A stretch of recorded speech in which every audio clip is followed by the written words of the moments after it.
Révélation et témoignage, choc inattendu de Mila Jasmine. Elle avoue que la vidéo existe et balance son contenu.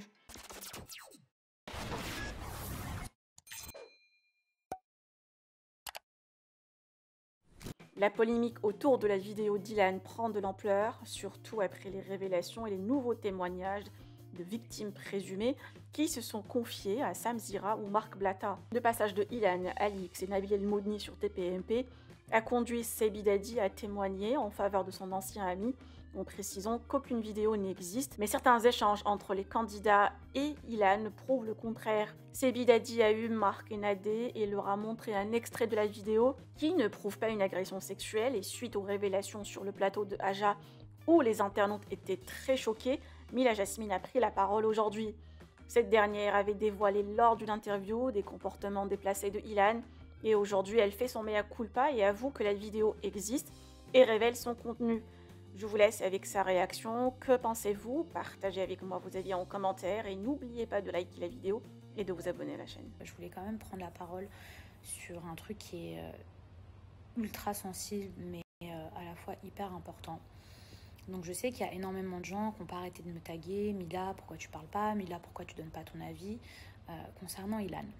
Alors je crois que c'est aujourd'hui ou hier, j'ai été taguée dans une vidéo où j'avais fait une interview. À l'époque, c'était en août 2019, soit un mois après le cross.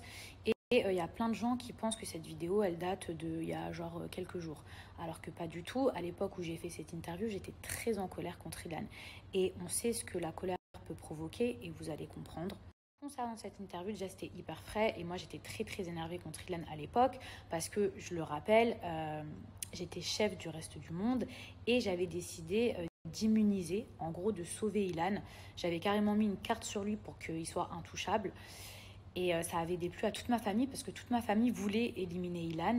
Et en fait le lendemain, Ilan, après que je lui ai donné ma carte d'immunité, a fait un complot pour m'éliminer. Donc c'est pour ça que je l'ai vraiment eu en travers de la gorge.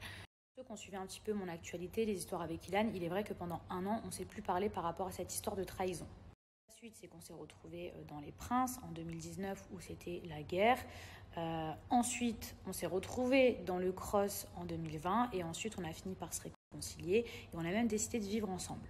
Donc voilà, cette interview qui sort et qui circule, j'étais très énervée à l'époque contre Ilan et j'avais pas compris en fait comment il avait pu me trahir, comment il avait pu se retourner contre moi. Ensuite, j'ai compris que parce qu'il était amoureux de moi et qu'il n'avait pas pu m'avoir, du coup, il se vengeait. Et c'est vrai que moi, je comprenais pas ce genre de comportement. Maintenant, il y a une différence entre quelqu'un qui se venge, qui fait de la merde, et un violeur. Je ne vais pas défendre l'indéfendable. Moi, je cautionne pas du tout certains comportements qu'Ilan a pu avoir ou même certaines choses qui ont pu être dites à son sujet, il prend des filles en photo à leur insu, etc. etc. Ok, tout ça, c'est pas bien. Sur ça, je suis d'accord avec vous, même si encore faut-il le prouver. Mais encore une fois, il y a une différence entre quelqu'un qui va prendre des photos à votre insu et un violeur. Vous voyez, quand vous êtes au tribunal, quelqu'un qui a frappé quelqu'un et quelqu'un qui a tué quelqu'un n'est pas jugé de la même façon. On est d'accord? Maintenant, j'ai vécu avec Ilan. Donc, il y a beaucoup de personnes qui m'ont tagué, qui m'ont mentionné, qui m'ont dit « Mila, si tu as vécu avec lui, tu dois en savoir des choses. Si tu parles pas, c'est parce que tu en sais des choses. » Alors, si je parle pas, c'est parce que justement, il n'y a rien à dire. Moi, j'ai vécu avec Ilan. Effectivement, des filles, j'en ai vu à la maison et j'en ai pas vu qu'une. J'en ai vu des dizaines, des centaines. J'en ai vu 5 par jour défiler et croyez-moi que ces filles-là, elles étaient toutes consentantes. J'ai jamais entendu quelqu'un hurler, crier à l'agonie, demander au secours, demander de l'aide. Déjà, ça, je peux vous le garantir, je peux vous le certifier. Je parle uniquement, moi, de ce que j'ai vu quand je vivais avec lui. Et croyez-moi que je pense très bien connaître Ilan. Maintenant, ce que j'ai dit dans une interview quand j'étais énervée contre lui suite à une trahison où j'avais jamais vécu avec Ilan, ce sont deux choses différentes. Aujourd'hui, je connais Ilan. J'ai vécu avec lui, j'ai passé des mois avec lui, j'ai été sa colocataire. Je peux parler de ce que j'ai vu. Encore une fois, je le répète, que ce soit clair vraiment dans la tête de tout le monde, moi, je ne soutiens pas les choses qu'il a pu faire dans le passé, c'est-à-dire mal se comporter avec certaines jeunes femmes, etc. Mais encore une fois, mal se comporter, ça fait peut-être de lui un goujat, ça fait peut-être de lui une mauvaise personne, mais ça ne fait toujours pas de lui un violeur. Vous savez que j'aurais même pas pris la parole si, par exemple, je pensais que le quart de ce qui a été dit sur lui était vrai. Si je prends la parole aujourd'hui, c'est parce que je suis convaincue que Ilan est innocent. Mais vous allez comprendre pourquoi j'en suis convaincue. Que vous allez aussi comprendre pourquoi je vous dis que la haine, ça provoque beaucoup de choses et ça peut engendrer beaucoup de mal. Même parfois un mal qui peut-être sera irréparable. C'est d'être 100% transparente avec vous. Et je sais que toutes les révélations que je vais vous faire là, ça va tellement couler d'encre. Mais si je le fais pas, en fait, je pourrais plus me regarder dans un miroir. J'ai lu, j'ai vu, j'ai entendu beaucoup de choses circuler à propos de cette histoire, à propos de cette vidéo, où les gens disaient oui, j'ai entendu parler d'une certaine vidéo, ou d'autres personnes disaient oui, j'ai vu cette fameuse vidéo, etc. Et d'ailleurs, on se demande pourquoi ils en parlent que maintenant, ils n'en ont pas parlé avant. Mais bon, bref, ça, c'est encore une autre histoire. À la limite, je ne veux même pas rentrer là-dedans. Maintenant, moi, je vais vous dire une autre vérité. Cette vidéo, je l'ai vue. Oui, je l'ai vue, cette vidéo. Quand Ilan témoigne à TPMP en disant « Il n'y a aucune vidéo où j'agresse quelqu'un sexuellement qui existe », c'est vrai.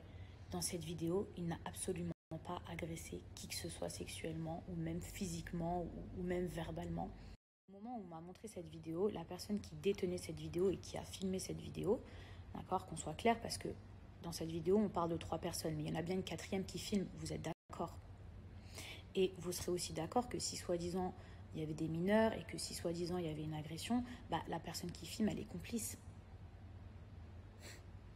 J'ai pas envie de dénoncer cette personne qui a filmé, même si je pense que vous savez tous de qui on parle. Je pense que cette personne-là, il est temps qu'elle prenne ses responsabilités, qu'elle assume ses erreurs, que cette personne-là était énervée à cette époque et a essayé de monter la tête contre tout le monde, la tête de tout le monde contre Ilan. Vidéo, il n'y a aucune agression, je le répète, je l'ai vu de mes propres yeux, il n'y a aucune agression. Vidéo, je vous le répète, je l'ai vu. Je ne prendrai jamais le risque de prendre la parole, de défendre un violeur et de me mettre dans une telle situation s'il y avait eu un viol, je vous le dis. Je vais vous dire où est-ce qu'il est le vrai problème. C'est que quand cette personne-là, elle m'a montré la vidéo, elle nous a montré la vidéo, il y avait tellement rien qu'elle a été obligée d'en rajouter. Elle a été obligée d'en rajouter, mais sur des on-dit, des choses que elle-même ne pouvait pas prouver. Ouais, mais de toute façon, vous savez pas ce qui s'est passé après. Nous, on était là, vas-y, c'est passé quoi après? Ah ouais, mais truc de fou, ce qui s'est passé après. Et puis en plus, c'était des mineurs. Sauf qu'en fait, dans la vidéo, il fait noir. Donc, les gens, ils se sont basés que sur des on-dit. Les on-dit de la personne qui montrait la vidéo et qui rajoutait ça. Cette personne-là, elle le détestait tellement qu'elle était prête à raconter tout et n'importe quoi pour ternir sa réputation, pour le faire virer du tournage, pour ne plus l'avoir dans les pattes. Et je pense qu'après coup, cette personne-là, elle n'a pas réfléchi, puisque elle-même, elle filme cette personne. Elle n'a pas réfléchi aux conséquences et elle ne pensait pas que 2 ans après, ça referait une telle histoire. Alors que oui, quand on raconte des choses comme ça, quand on porte de telles accusations sur quelqu'un, effectivement, il y a bien un moment où en fait, ça allait mal finir.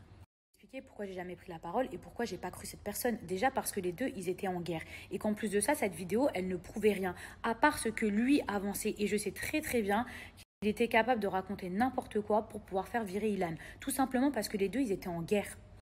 Que moi, après coup, je peux comprendre que les gens qui ont entendu parler de cette vidéo ou que c'est venu à leurs oreilles, ouais, mais tu sais quoi, à ce qui paraît, il les a violées ou à ce qui paraît, elles étaient mineures, etc. Mais c'est normal que les gens, ils aient cru. Je pense qu'aujourd'hui, cette personne, après coup, elle s'en veut parce qu'elle s'est pas rendue compte du mal qu'elle faisait. C'est-à-dire qu'elle n'a pas pensé sur du long terme. Elle s'est juste dit, vas-y, je vais faire virer Ilan et puis basta. Elle pensait pas que 2 ans après, il allait avoir des trucs de la police, de trucs, de nanana. Sauf qu'aujourd'hui, quand on fait de la merde, il faut savoir la rattraper et surtout assumer ses responsabilités, assumer sa merde. Et j'espère que la personne en question, si elle regarde mes vidéos, j'espère qu'elle assumera, qu'elle prendra la parole et qu'elle rétablira la vérité. En fait, cette histoire, elle a pris tellement de proportions qu'il est obligé de rétablir la vérité parce qu'on n'est plus à une guerre de rivalité entre 2 garçons, entre 2 anciens meilleurs amis. Vous voyez ce que je veux dire?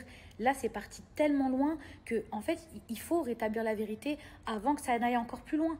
J'ai bien conscience que Ilan, il a fait beaucoup de choses dans sa vie qui ne se faisait pas, qu'il a eu un comportement vraiment méprisable envers certaines femmes, qui s'est mal comporté. Je ne suis pas en train de le défendre là-dessus. Absolument pas. Mais pas du tout même. Pas du tout. Pas du tout et je ne rentrerai pas dans les détails. Mais par contre, quand il est accusé de viol et que moi j'ai vu cette vidéo, je ne peux pas en fait me taire et laisser colporter une telle rumeur. Vous voyez ce que je veux dire? Une fois, il y a une différence entre être un connard maladroit et être un violeur. Et sincèrement, j'espère que vous saurez faire la différence. Parce que si on ne savait pas faire la différence, je crois qu'on serait tous en prison. aujourd'hui les gens ils y croient et pourquoi ça prend une telle ampleur? Justement à cause de son comportement qu'il a pu avoir envers les femmes, le fait qu'il se soit mal comporté. Donc les gens automatiquement, comme ils ont déjà entendu une ou deux histoires, qu'est-ce qu'ils se disent? Ah bah ouais, c'est possible. Ah bah ouais, peut-être que c'est vrai, peut-être qu'il a vraiment violé. Ah bah ouais, truc de ouf. Donc vraiment la personne là, qui a filmé à l'époque, qui est venue colporter des rumeurs et qui est venue dire des trucs de ouf parce qu'il avait la haine ou peu importe pour je ne sais quelle raison, rétablis la vérité. Si tu veux continuer à te regarder dans un miroir, rétablis la vérité. On fait tous des erreurs, d'accord? On a tous eu le seum contre quelqu'un, etc. Mais là, l'histoire, elle est trop grave.